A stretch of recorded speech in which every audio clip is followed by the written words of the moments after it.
আসসালামু আলাইকুম। কাঁচা আম দিয়ে এত সুন্দর আম শক্ত বানায় ফেলবার পারবেন।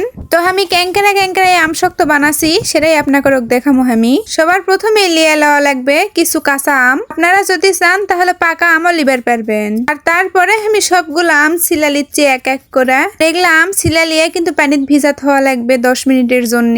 প্রায় 20 মিনিটের মতো ভিজাত হইছিল আম। 20 মিনিট পরে আমি সবগুলো আম কুচি কুচি করে কেটে লিছি। আর তারপরে হাঁসালত তুলে দিছি একটা তাওয়া দিয়ে দিচ্ছি সবগুলো আম, দিয়ে দিচ্ছি মিচুকুনি পানি আর মিচুকুনি লবণ।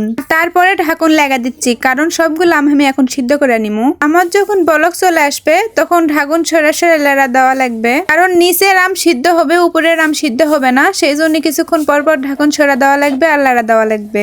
এই দেখেন সবগুলো আম ঘাটি হয়ে গেছে। এই সবগুলো আম ঘাটি এখন আমি একটা ডালাত করে ঘুষা নিমু, যাতে আমের দর আলাদা হয় আর আমের আঁশ আলাদা হয়।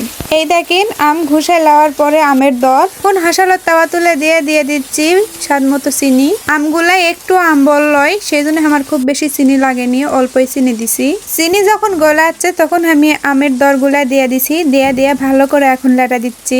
লাড়তে আম যখন আরো ঘন হয়ে আসবে তখন আমি দিয়ে দিচ্ছি আমার স্বাদ মতো সুগান পত্তার গুঁড়া। আপনারা চাইলে এই জায়গায় কাসুন বা বিট লবণও ব্যবহার করতে পারবেন।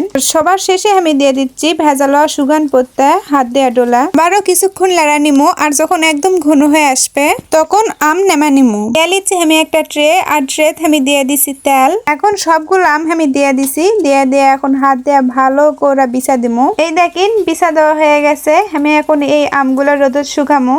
এই হচ্ছে আম শক্ত। আর আমি এই আম শক্ত লিয়ে চলে আনু প্রায় 4 দিন পর। আমি যেই দিন আম শক্ত করবার লাগিয়েছি সেই দিন থেকেই পানি ধরিছে, সেই জন্য কোনো রোদই আসলো না। এখন এই আম সত্যরা আমি সুন্দর করে কাটা নিমু। এই দেখেন কাটা লিছি। আর এই আম সত্য খেতে কিন্তু অনেক মজা লাগে। যদি আজকের এই আম সত্যর ভিডিও আপনাদের কাছে ভালো লাগা থাকে তাহলে লাইক, কমেন্ট, শেয়ার আর সাবস্ক্রাইব করবেন। ভালো থাকবেন। আল্লাহ হাফেজ।